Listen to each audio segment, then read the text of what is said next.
आप सबको प्रभु यीशु के महान और सामर्थी नाम में हार्दिक अभिनंदन। आपको आज शाम को स्वागत करते हैं। हम खास तौर से परमेश्वर को धन्यवाद देते हैं। हम इस साल के अंतिम घंटों में हैं और 6 घंटा करीब है इस यह दिन या ये साल पूरा हो जाएगा। हम प्रभु को धन्यवाद देते हैं। इस साल में परमेश्वर ने हम सबको अच्छा से रखा इस बात के लिए। तो जब ईयर एंडिंग में है, हमें कुछ बातों को सोचना जांचना बहुत जरूरी है। When we are end of the year, we have to really think about some of the things that happened in our lives, and we have to commit our lives. We have to come to the Lord with a broken and a contrite heart. We have to come to the Lord with a thankful heart, grateful heart, and we have to also come to the Lord with an expectant heart. जब आप आज अंतिम दिन में हैं, हम परमेश्वर के सामने टूटे हुए दिल के साथ आए, धन्यवादित हृदय के साथ आए और एक अपेक्षा से पूर्ण दिल के साथ आए। तो आज मैं आपके सामने 4 शंस, मतलब इंग्लिश में शंस से खत्म होगा, 4 शंस आपके सामने रखना चाहता हूँ। The first is evaluation, मतलब साल के अंत में है, यदि कोई भी बिजनेस एंटरप्राइज है, कोई भी जगह है, what they do is at the end of the year they evaluate their performance. आज हमें जरूरी है, हमें अपने आप को इवैल्यूएट करना परमेश्वर की उपस्थिति में। दाऊद कहता है 139th Psalm verses 23 and 24, search me and know my heart, test me and know my thoughts, if there is any wicked way in me, lead me in everlasting paths. Hindi में पढ़े। हे परमेश्वर, मुझे जांच कर जान ले, मुझे परख कर मेरी चिंताओं को जान ले और देख कि मुझ में कोई बुरी चाल है कि नहीं, और अनंत के मार्ग में मेरी अगुवाई कर। Yes, so we have to evaluate.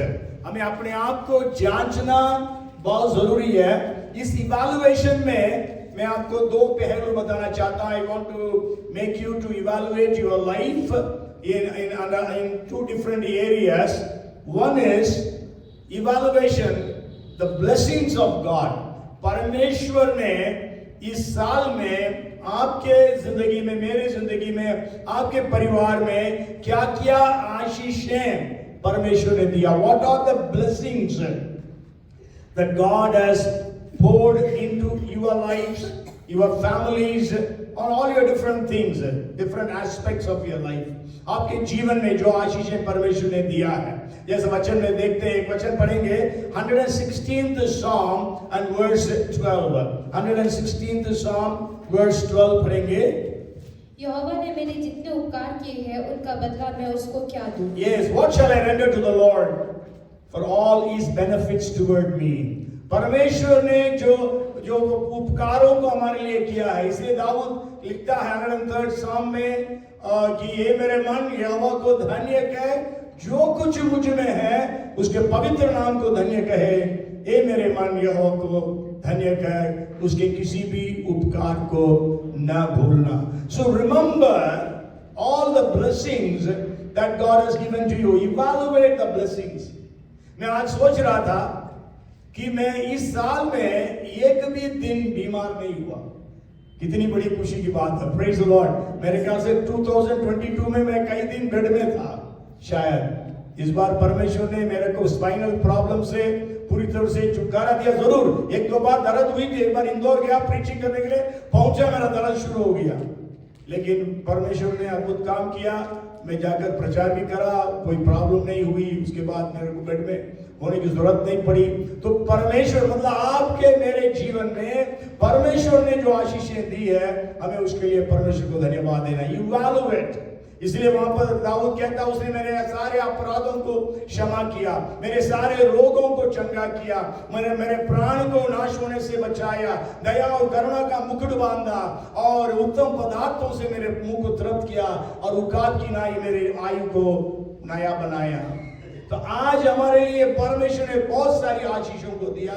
हमारे लिए व्यक्तिगत जिंदगी में, हमारे परिवार में, हमारे चर्च में, या आप बिजनेस कर रहे हैं, आप जॉब कर रहे हैं, आप पढ़ाई कर रहे हैं, सब में किस प्रकार से परमेश्वर ने इस पूरे साल आपको संभाला है। इवैल्यूएट करके परमेश्वर को धन्यवाद देना है ना। परमेश्वर ने आपके लिए प्रोटेक्शन दिया। कितना प्रोटेक्शन परमेश्वर ने दिया। ये आपके बच्चे ट्रैवल करते होंगे, कितना प्रोटेक्शन दिया।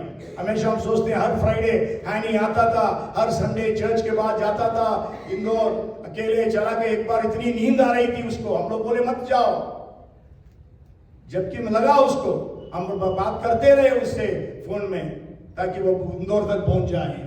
तो इस प्रकार परमेश्वर कितना हमें सुरक्षा किया है, सुरक्षा दिया है, हमें भी नहीं मालूम है। जब स्वर्ग जाएंगे तब पता चलेगा, क्योंकि इतना सुरक्षा परमेश्वर हमें प्रदान करता है। आने जाने को अब से लेकर सदा सर्वदा रक्षा करने वाला परमेश्वर, जो कहता है मैं अपने दूतों का आज्ञा दूंगा ताकि वो तेरे मार्ग में रक्षा करेंगे, वो परमेश्वर हमें रक्षा किया इस पूरे साल में। बीमारियों को चंगा किया, हमारे अपराधों को क्षमा किया, कितने प्रकार के पाप किए परमेश्वर ने क्षमा किया है। परमेश्वर ने हमारे लिए बहुत ही बड़ी बहुमूल्य प्रतिज्ञाओं को दिया है। So evaluate the blessings that God has given you and given me on this last few hours, during this last few hours of this year end of this day.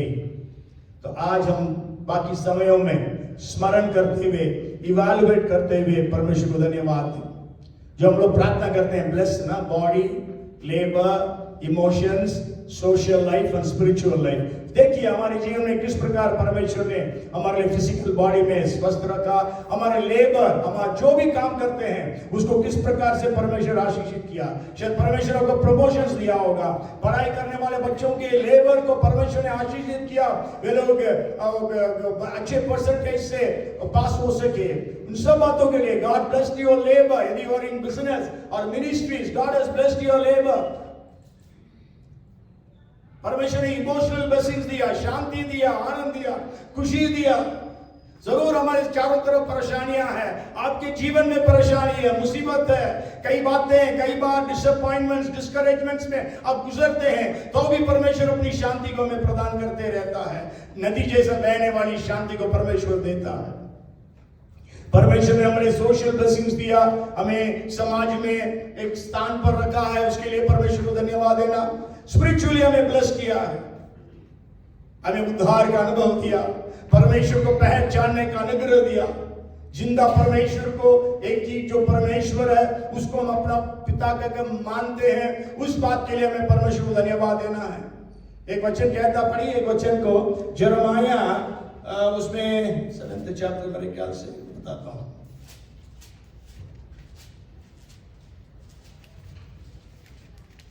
9th chapter मेरे ख्याल से, 9th chapter is it? Yes, 23rd, 24th verses पढ़िएगा। 9th chapter verses 23, 24. Thus says the Lord, let not the wise man glory in his wisdom, let not the mighty man glory in his might, nor let the rich man glory in his riches, but let him who glory in this, that he understands and knows me, that I am the Lord, exercising loving kindness, judgment and righteousness in the earth, for in these I delight, says the Lord. यहोवा यूं कहता है, बुद्धिमान अपनी बुद्धि पर घमंड ना करे, ना वीर अपनी वीरता पर, ना धनी अपने धन पर घमंड करे, परंतु जो घमंड करे वह इसी बात पर घमंड करे कि वह मुझे जानता और समझता है कि मैं ही वह यहोवा हूँ जो पृथ्वी पर करुणा, न्याय और धर्म के काम करता है, क्योंकि मैं इन्हीं बातों से प्रसन्न रहता हूँ। Amen. Praise the Lord. हम इसलिए हम घमंड करना है कि हम परमेश्वर को पहचानते हैं। We have to glory that we know God personally in our lives. और हमको ये भी मालूम होना है, हमको परमेश्वर ने आशीषें दी है, इसका मतलब ये नहीं है हम उसके हकदार थे या हकदार हैं। एक वचन पढ़िएगा, परमेश्वर हमें इसलिए आशीष नहीं दिया हम धर्मी हैं, इसलिए कि हम पवित्र हैं, इसलिए हमारी प्रार्थनाएं प्रभावशाली है, लेकिन परमेश्वर ने हमारे लिए क्यों इस प्रकार आशीषित किया। एक वचन पढ़िएगा, Deuteronomy chapter 9 verses 4 to 6, but we will just read one verse, 4 we will read, 9, Deuteronomy chapter 9 verses 4 to 6, but we will just read verse 4. व्यवस्था विवरण 9 का 4, उसमें इस प्रकार लिखा, do not think in your heart after the Lord your God has cast them out before you, saying, because of my righteousness the Lord has brought me in to possess this land. But it is because of the wickedness of these nations that the Lord is driving them out before you. जब तेरा परमेश्वर यहोवा उन्हें तेरे सामने से निकाल चुके, तब यह ना सोचना कि यहोवा तेरे धर्म के कारण तुझे इस देश का अधिकारी होने को ले आया है, किंतु उन जातियों की दुष्टता ही के कारण यहोवा उनको तेरे सामने से निकालता है। Yes, here we read about God giving victories over the enemies. That's why God is saying it's not because of your righteousness but because of your wickedness. और जब 5th verse पढ़ेंगे, because of his covenant with Abraham, Isaac and Jacob. 5वां पद में, क्योंकि उसने Abraham, इसहाक और याकूब से वाचा बांधी थी, इसलिए परमेश्वर ने उनको जीत दिलाई। सो आज हमारे पास जितनी भी आशीषें हैं, आज हम जो भी हैं, आज हमारे पास जो कुछ है, वो सब हमारी योग्यता के कारण नहीं, परंतु परमेश्वर के अनुग्रह के कारण। Hallelujah, praise Lord. इसलिए आपको मालूम है 136वां भजन में 26 बार आता है, उसकी करुणा सदा की है, उसकी करुणा सदा की है। His mercy endures forever. 26 times it comes because उसकी करुणा है, इसके कारण आज हम आशीषित हैं। Okay, the first one is evaluation. Evaluate the blessings of God in our lives. And the second thing I want to bring to your notice is elimination. Not only we have to evaluate, business people evaluate करते हैं, उसके बाद they also eliminate things that are needed to be eliminated. मतलब हमारे जीवन में भी कई चीजें हैं जिसको हमें क्या करना है, निकाल देना चाहिए। यीशु ने बोला, यदि तुम्हारा दायां हाथ तुम्हें ठोकर खिलाएगा, उसको काट कर फेंक दो। दाहिने आंख करता है, निकाल कर फेंक दो, परमेश्वर कहता है। तो इसका मतलब हम जब इवैल्यूएट करते हैं, हमारे जीवन में जो पाप है, अधर्म है, अपराध है, ये सब बातों के लिए अपराध है, पाप है, इस सब के लिए हमें क्या करना है, उनको निकाल कर फेंकना है। Elimination, first is evaluation and second is elimination. क्या आज हम अपने जीवन में हर प्रकार के गलत काम से पश्चाताप करने के लिए तैयार हैं? प्रभु यीशु ने कहा इफिसुस की कलीसिया से, तुम्हारे विषय में मेरे को एक शिकायत है कि तुम आदि सा प्रेम को छोड़ दिया है। यदि हम अपने आप को इवैल्यूएट करके देखते हैं, आप देखें हैं कि कौन सी बातें हमारे जीवन में है जिसको हमें काट कर फेंकना है। So repent from all kinds of sins, हर प्रकार के पाप से पश्चाताप करना, उस पाप को हमें छोड़ देना। ये वचन कहता है, पढ़िए नीति वचन 28 का 13, Proverbs chapter 28 and verse 13. He who covers his sins will not prosper, but whoever confesses and forsakes them will have mercy. जो अपना अपराध छिपा रखता है उसका कार्य सफल नहीं होता, परंतु जो उनको मान लेता और छोड़ भी देता है उस पर दया की जाएगी। जो कोई मान लेता, ना केवल मानना काफी है, मान लेता और छोड़ भी देता है। Not only confessing our sins but also forsaking our sins. Eliminate those things from our lives. कौन सी चीजें हमारे जीवन में हमारे लिए बाधाएं बनकर रहती हैं?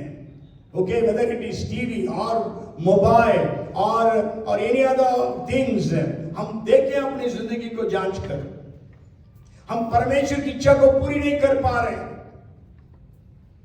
हमारे जीवन में प्रार्थना की कमी है। वचन में लिखा है याकूब 4:17 में, एक कोई भलाई करना जानता है नहीं करता है, उसके लिए वो पाप है। If anyone knows to do good and if he does not do it, it will be considered as sin. तो आज हमारे जीवन में जो कमिशनल, मतलब हम पाप करने के कारण पाप है, लेकिन there is another thing called omissional sin. हमने ओमिट किया, प्रार्थना करना छोड़ दिया, कम प्रार्थना कर रहे हैं, प्रार्थना नहीं है, तो वो पाप है। यदि आप पढ़ ले उस वचन को, 1 Samuel chapter 12 and verse 23, पहला शामुएल 12:23 पढ़िए। यहाँ पर शामुएल क्या कहते हैं?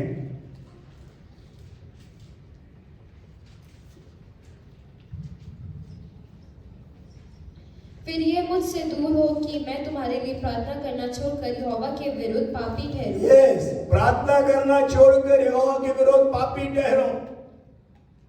और इवन एक वचन पढ़िएगा 2 Kings chapter 7 and verse 9. 2 Kings chapter 7 and verse 9. When you have an opportunity to share the gospel, and if you don't share the gospel, it is sin, the Bible says. तब वे आपस में कहने लगे, जो हम पर रहे हैं वह अच्छा काम नहीं है, ये आनंद के समाचार का दिन है, परंतु हम किसी को नहीं बताते, जो हम को फटने तक ठहरे रहे तो हमको दंड मिलेगा। इसलिए अब आओ हम राजा के घराने के पास जाकर ये बात बतला दें। Yes, 9th verse says 2 Kings 7th chapter. Then they said to one another, means that there were 4 lepers. Okay, they are saying to one another, we are not doing right. This day is a day of good news, and if we remain silent, if we wait until morning light, punishment will come upon us. Now, therefore come, let us go and tell the king's household. हम सुसमाचार यदि नहीं सुनाते हैं, वो भी पाप है, दंड हमारे ऊपर आएगा। वचन कहता है, यदि दुष्ट अपने दुष्टता में मरता है, यदि आपने उस दुष्ट को चिताया नहीं, परमेश्वर कहता मैं उसका खून का लेखा तुमसे लूंगा। Okay, so we have to eliminate those things. आप जानते हैं, when we evaluate, you know which are the things you need to eliminate. एक बिजनेसमैन है, जब इवैल्यूएट करता है, उसको मालूम है कौन सी चीजें हैं जिसके कारण नुकसान पहुंच रहा है, जिसके कारण उनका लाभ जो प्रॉफिट होना था मार्जिन उतना नहीं है, तो वो सबको एलिमिनेट करता है। So are we willing to eliminate all those things from our lives which are an hindrance to achieve the purpose and the plan of God in our lives? Even if you read, there are a few more verses. How is the time? Okay. We'll read a couple of verses. Let's read Romans chapter 13 and verse 12. Romeo 13:12. The night is fast spent, the day is at hand. Therefore, let us cast off the works of darkness and let us put on the armor of light. रात बहुत बीत गई है और दिन निकलने पर है, इसलिए हम अंधकार के कामों को त्याग कर ज्योति के हथियार बांध लें। Yes, let's also read 1 Peter chapter 2 verse 1. Therefore, पहला पत्रस 2:1, therefore laying aside all malice, all deceit, hypocrisy, envy, and all evil speaking. इसलिए सब प्रकार का बैर भाव और छल और कपट और डाह और निंदा को दूर करके। Yes, and so we have to remove all these things. हमें ये सारी चीजों को एलिमिनेट करना है, हम निकाल देना है। पहला मूल्यांकन करना है, इवैल्यूएट करना, दूसरा है एलिमिनेट करना, निकाल देना हमारी जिंदगी से। जो भी चीजें परमेश्वर के लिए प्रसन्न नहीं है, उन चीजों को हम निकाल दें। किस क्षेत्र में परमेश्वर हमसे खुश नहीं है, परमेश्वर के सामने उन बातों का अंगीकार करें। क्या हमने अपनी जिंदगी में इवन प्रायोरिटीज को सही नहीं रखा? शायद कई बार क्या हम पाप नहीं करते, लेकिन प्रायोरिटीज तो सही नहीं रखे। आपको मालूम है, परमेश्वर यीशु ने एक दृष्टांत बताया था, एक जेवनार के लिए सबको निमंत्रण दिया गया था। जेवनार का जब टाइम आया, पर उस राजा ने अपने दासों को भेजा, लोगों को बुला के लेके आओ। तो उस समय क्या हुआ, लोगों ने कुछ बहाना देना शुरू कर दिए। You go home and read it. It's in the book of Luke chapter 14 verses 16 to 23. लूका में 14 अध्याय के 16 से 23 में हम पढ़ते हैं इस बात को। और एक से बोलता है और एक बोलता है मैंने अभी गाय खरीदी है, उसको देखने जाना। एक ने बोला अभी मैं विवाह किया हूँ, अब जाना है। मैं जमीन लिया हूँ, उसको देखने जाना। मतलब they didn't do any sin there, but then their priorities were not right. आज हम भी शायद कोई गलत काम नहीं कर रहे हैं, कोई पाप नहीं कर रहे हैं, लेकिन हम अपनी प्राथमिकताओं को उल्टा कर दिए हैं। What are our priorities? So eliminate all those things that are in our lives on this day. 31st को हम लोग हैं, हम इन बातों को याद करके इन बातों को छोड़ने के लिए हम डिसाइड करें। So first is the evaluation. And second is elimination. And third is expectation. तीसरी बात है एक्सपेक्टेशन। अभी एक नया साल में हम प्रवेश करने जा रहे हैं। जब ईयर एंडिंग होता है, they have expectation, target set करते हैं अगले साल के लिए। What are your expectations from God? What are you expecting God to do for you, for your family? Maybe you are studying, maybe you are in business, maybe you are in a job. What are your expectations? Write it down. आप लिखिए उसको। आज रात को यदि आप अभी यहां से जाने के बाद लिखिए, go and write what are you are expecting from God for 2024, है ना?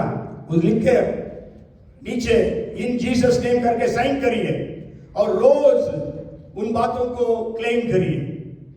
प्रभु, I want these things to happen during this year of 2024। So what is your prayer for 2024?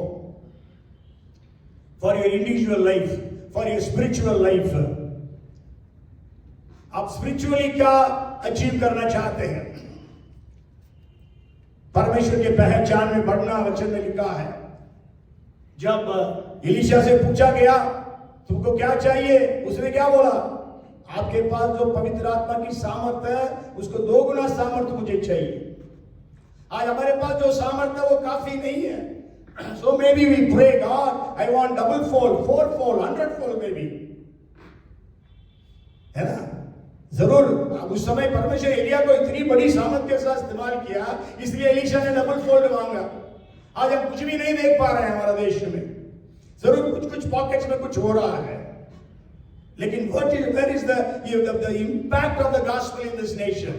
आपको मालूम है जब पौलुस और सिलास जब थिस्सलुनीके में पहुंचे, लोग बोले संसार को उलट पुलट करने वाले इधर आ गए हैं। आज हम लोग शहर को भी उलट पुलट नहीं कर पा रहे हैं। आज हम किसी प्रकार के प्रभाव अपने स्थानों में, अपने रहने के स्थान में, मोहल्लों में, कॉलोनीज में, हमारे काम करने के जगह पर हम नहीं डाल पा रहे हैं। So we need to ask God, God give me double fold, 4 fold, 100 fold. Ask God for that. परमेश्वर से ऐसा मांगिएगा कि आप अपने स्पिरिचुअल लाइफ के लिए क्या मांग रहे हैं, मिनिस्ट्रीज के लिए, आपके फिजिकल लाइफ के लिए क्या मांग रहे हैं। आज आप बीमार हैं, शुगर, बीपी और अलग अलग बातों से आप पीड़ित हैं, तो आप प्रार्थना करें उस ऐसे बीमारियों को ऊपर जय पाने के लिए। आपके फाइनेंसेस के लिए, what is your plan for your finances? आपके आर्थिक स्थिति के लिए क्या आप परमेश्वर से एक्सपेक्ट कर रहे हैं अगले साल? मे बी आप लोन्स लिए हुए हैं, लोन्स को रीपे करना है, ये रीपे नहीं कर पा रहे हैं। ये आपको फाइनेंशियल अचीवमेंट कहां तक पहुंचना है? What you are expecting God to do in your career? आपके करियर में आप क्या चाहते हैं? क्या प्रमोशन चाहते हैं? Where you want to reach?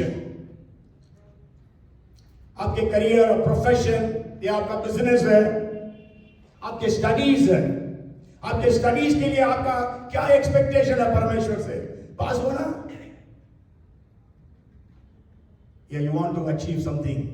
Lord, I want to come in the merit list.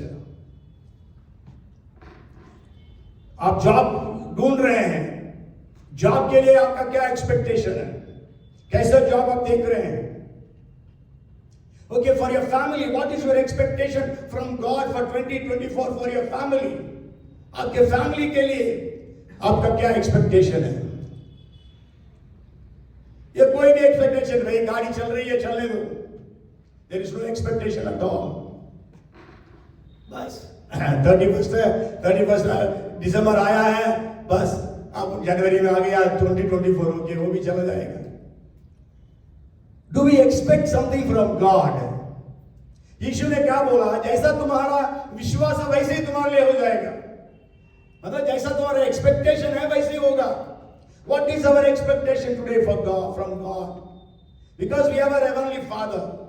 He is a creator, savior, redeemer. वो सब कुछ देने के लिए तैयार है। यहोवा मेरा चरवाहा, कोई घटी नहीं। मेरा परमेश्वर तुम्हारे हर एक घटी को अपने धन के अनुसार महिमा सहित यीशु मसीह में है पूरा करेगा। अपने निज पुत्र को नरक छोड़ा, परंतु हम सबके लिए दे दिया। उसके साथ सब कुछ क्यों करना देगा? तो आज हम क्या एक्सपेक्ट कर रहे हैं परमेश्वर से? Go home and make it a point two write down, क्योंकि आज देखिएगा आप प्रार्थना करेंगे, प्रभु मेरे को ये चाहिए, मेरे को ये करना है, वो करना है, भूल जाएंगे। सो राइट इट डाउन, लिखिए उसको और रोज देखिए उसको, कम से कम एक बार देखिए रोज, और परमेश्वर को याद दिलाइए। क्योंकि आपको मालूम है जब ऐसे किया कि पास लेटर भेजा गया, वो लेटर को परमेश्वर को दिखाया, प्रभु ये लेटर ऐसा लिखा है सनहेलारिब ने आपके विरुद्ध में, आपके लोगों के विरुद्ध में। Show it to God, God, I am your servant, I am your son, I am your daughter, I am your child, I have written these things, I expect these from you. आप अपने यदि बच्चे हैं, यदि आपको कोई जरूरत है, किससे मांगते हैं? अपने पिताजी से कि अपने पड़ोसी से? हैं? बोलिए। पिताजी से मांगते हैं। यदि मान लीजिएगा आपका बेटा है, वो पड़ोसी के पास जाकर पापा हमको ये चाहिए बोलेगा, आपको कैसे लगेगा? है? तो आज आप परमेश्वर से मांगिए, आपका वो स्वर्गीय पिता है। पढ़िए उस वचन को, एक वचन को पढ़ेंगे 7:11 पढ़िएगा, मैथ्यू 7:11।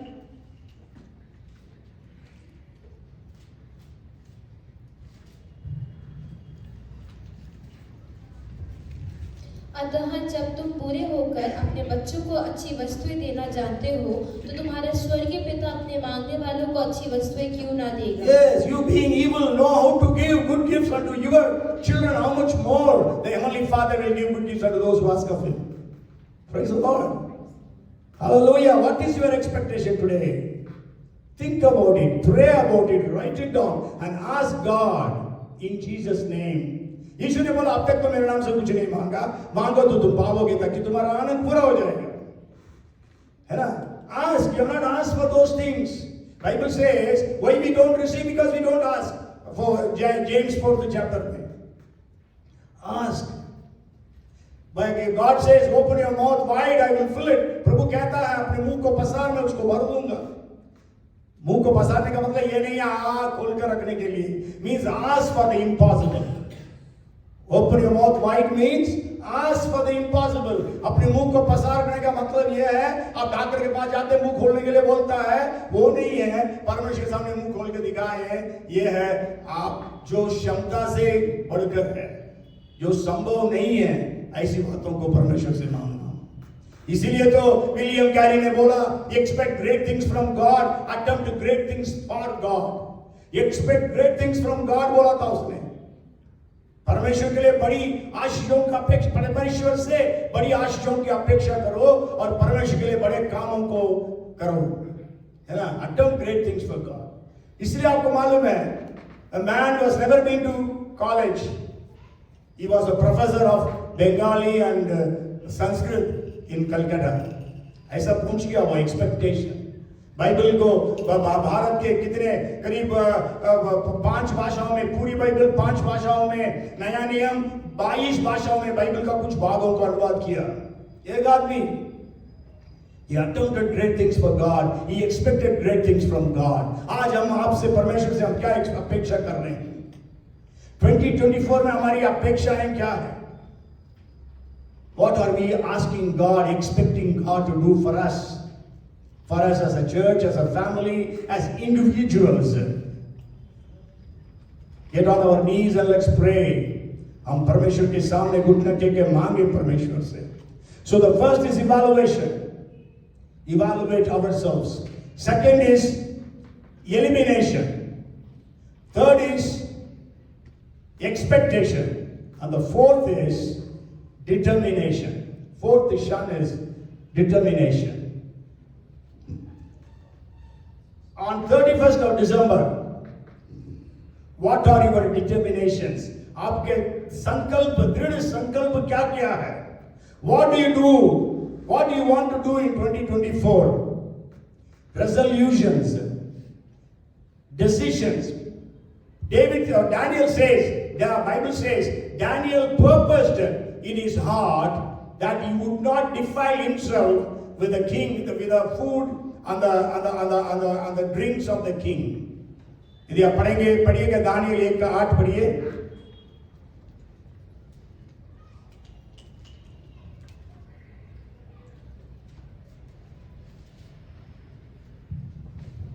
परंतु दानियल ने अपने मन में ठान लिया कि वह राजा का भोजन खाकर और उसके पीने का दाखमधु पीकर अपवित्र ना होए, इसलिए उसने खोजों के प्रधान से विनती की कि उसे अपवित्र ना होने पड़े. Yes, so यहाँ पर देखते हैं, purposed in his heart, determined in your heart to lead a holy life, holy living, पवित्र जीवन बिताने के लिए, you commit your lives. As the Bible says, how can a young man keep himself pure? By heeding to your word. एक जवान अपने जवानी को किस प्रकार से शुद्ध रखें, तेरे वचन के अनुसार सावधान रहने से.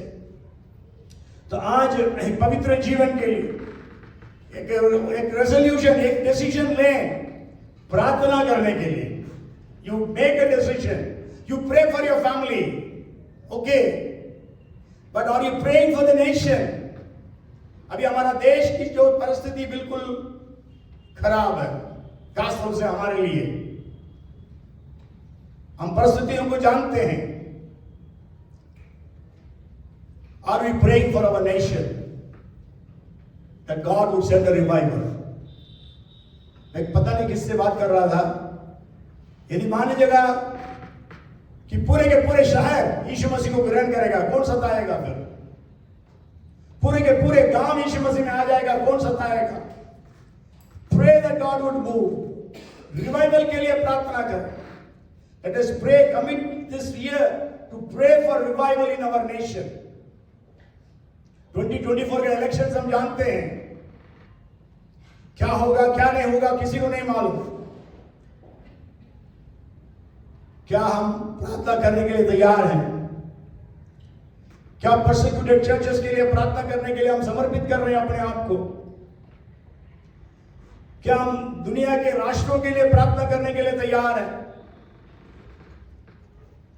यदि आप एक सच्चा बिलीवर है, you must have a right understanding about the nations of the world. यदि सही एक विश्वासी है, आपको दुनिया के देशों के बारे में जानकारी रखना बहुत जरूरी है. Maybe let me check with you. Okay. How many Hindu nations are there in the world? कितने हिंदू राष्ट्र हैं दुनिया में? हैं? मैं प्रार्थना में हमेशा कहता हूं सब बातों को. हैं? Yes, 3 nations. कौन कौन सा है? India, Sri Lanka, yes, somebody said Mauritius. Nepal. Who said Mauritius? अच्छा, Shiva. Okay, very good. Yes, India, Nepal, Mauritius. Okay, there are 12 Buddhist nations. China, Anybody wants to guess? Japan, 12 nations? Japan? China, No. China तो communist देश हो गया है. हाँ? Korea, Sri Lanka, North Korea, North Korea is a communist country again. That is the most persecuting country. वहां पर कोई religion नहीं चलेगा. वो उसी को पूजना है, वही आदमी को. जिसको बोलते हैं पागल बोलते हैं. पता नहीं वो ICBM को कब इस्तेमाल करेगा. इंटरकॉन्टिनेंटल बैलिस्टिक मिसाइल्स बहुत टेस्ट करते जा रहा है. कभी भी को कर देगा तो बस खत्म. Yes, Sri Lanka. Okay, now I'll just tell you. Bhutan, Cambodia, Hong Kong, Japan, Myanmar, Mongolia, Sri Lanka, Singapore, Taiwan, Thailand, Vietnam. One country I left. Laos, I think. I didn't say Laos. 12 countries. Pray for these Buddhist countries. और ये Buddhist countries में आपको मालूम है Myanmar में, Vietnam में बहुत persecution है. And there are 5 communist countries: China, Chinese Taipei, Chinese Macau, और North Korea और Cuba. यहाँ पर भी persecution है. और how many Muslim nations are there? 52 Muslim nations are there. 27 Muslim nations in Asia, 23 Muslim nations in Africa, 2 Muslim nations in Europe. अब कौन Europe में भी Muslim nations है. Albania and Bosnia. Okay. North Africa is full of Muslim countries, and Asia is full of Muslim countries. 27 Muslim countries. There is one Jewish country, Israel. There are 162 Christian countries. 162 Christian countries, लेकिन वहां पर Christ नहीं है. Okay? You know, there was a time, what's your time is up. Okay, 10 to 40 nations के लिए प्रार्थना करते थे. 10-40 Indo-nations, they were full of Islam, Buddhism, Communism, Hinduism. लेकिन अब जो है, वो बढ़कर 40-70 nations हो गया. 40-70 nations. यदि आप नॉर्दर्न हेमिस्फीयर में 40-70 डालेंगे तो आपको मालूम होगा 40 to 70 में सारे जो क्रिश्चियन कंट्रीज है, Europe and US, North America. So आज हमारे लिए समय है प्रार्थना के लिए. 2024 में हम डिसाइड करें, I will pray for every nation. I will have an atlas, a map, and I will pray for every nation. Have the statistics of this nation. Pray for those nations. If you want, I can send to you. Great Commission पूरा होना है. Unreached people groups के लिए प्रार्थना करना. Decision लीजिए, रोज Bible पढ़ूंगा, रोज प्रार्थना करूंगा. डिसीजन लीजिए, हर संडे चर्च आऊंगा और संडे चर्च समय पर आऊंगा. चर्च के मिनिस्ट्रीज में इन्वॉल्व होऊंगा. ये नहीं आया गया, किसी से मिला नहीं, किसी को प्रेज लॉर्ड भी नहीं, बस बेंच को वार्म किया, चला गया. और दूसरों को मदद करने के लिए डिसाइड करिए, गरीबों के लिए, अलग अलग प्रकार के लोगों के लिए प्रार्थना करिए. क्या जाने आपके कोई दोस्त है, मित्र है, या लेडी है, लड़की है जो आपकी सहेली है, तो शायद वो डिप्रेशन में है. आप प्रार्थना करें कि वो उद्धार में आ जाए. लोग इस सुसमाचार को सुनने के लिए तैयार हैं.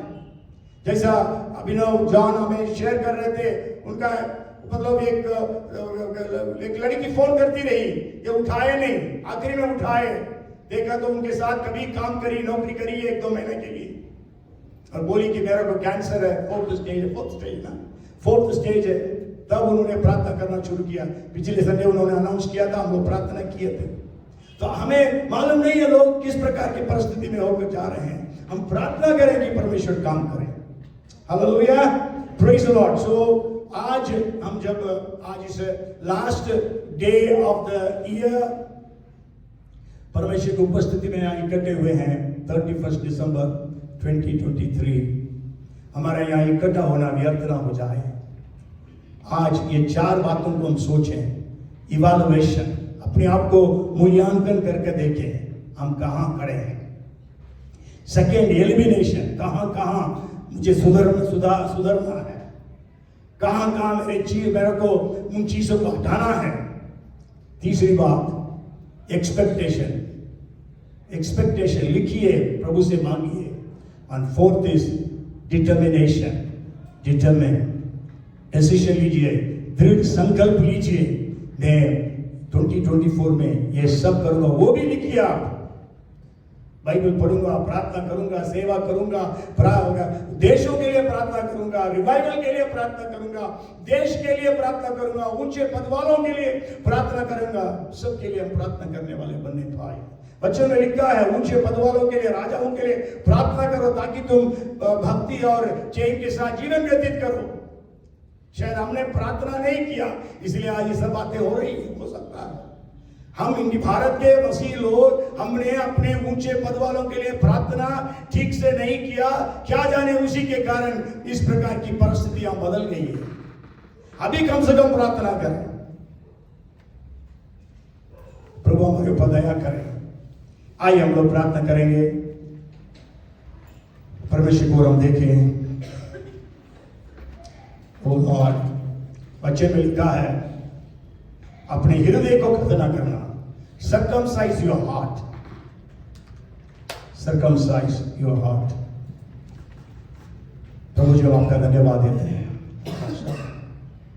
Father, we are so thankful to you, Lord, for this last day of the year. इस आखिरी दिन के लिए धन्यवाद. हम सबको इकट्ठे होने दिया प्रभु, धन्यवाद. प्रभु, हम अपनी जिंदगी को इवैल्यूएट करते हैं. आपने कहा तराजू में तौला गया, हल्का पाया गया, तुम्हारा राज्य तुमसे छीन लिया जाएगा और मेडो पर्शियंस के हाथ में सौंप दिया जाएगा। मने मने तख्यल ऊपर सीम। आज हम भी ऐसे ही हैं प्रभु जी। यदि हम तराजू में तौले जाए हम हल्के पाए जाएंगे। आपका अनुग्रह हमारे ऊपर बहुत ऐसे है प्रभु जी, उसको हम व्यर्थ ना जाने दें। इवैल्यूएशन करने के लिए सहायता कर, हमारी आंखें खोल दे और प्रभु जी एलिमिनेशन जहां जहां करना है करने दे। और एक्सपेक्टेशन में प्रभु जी 2024 के लिए बहुत सारे एक्सपेक्टेशंस हमारे अंदर हो, जिसके लिए हम लगातार प्रार्थना में लगे रहे। और फोर्थ प्रभु जी डिटर्मिनेशन लेने में सहायता कर। और जो भी डिसीजंस हम लेते हैं प्रभु जी, रेजोल्यूशंस हम करते हैं, ये नहीं 1-2 तारीख के बाद भूल गए। प्रतिदिन याद रखे 365 दिन जब 2024 में है, दिसंबर 31 2024 को हम देखने पाए हैं। हमने जितना एक्सपेक्टेशंस हमने प्रभु के सामने रखा, उसमें कितने सारे उत्तर को परमेश्वर ने दे दिया।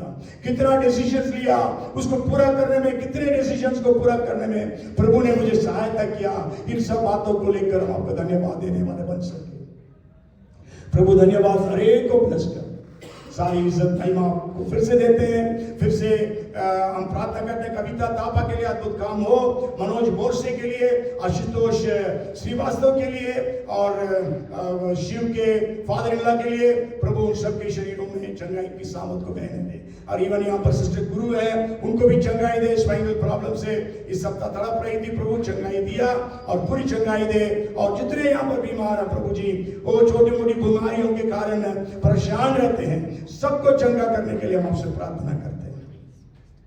धन्यवाद प्रभु, सारी इज्जत महिमा आदर आपको देते हुए प्रार्थना उद्धार करता प्रभु यीशु के नाम से मांगते हैं, आमेन और आमेन। अब हमारा स्वर्गीय पिता परमेश्वर का प्रेम, उद्धार करता प्रभु यीशु मसीह का अनुग्रह, हमारा सहायक पवित्र आत्मा की सहभागिता, सामर्थ, अभिषेक, वरदान हमें से प्रत्येक के संग इस साल के कुछ घंटों तक और पूरे 2024 में हम सबके संग अब से लेकर सदा सर्वदा बनी रहे। आमेन और आमेन। हालेलुया। बोलो प्रभु यीशु मसीह की।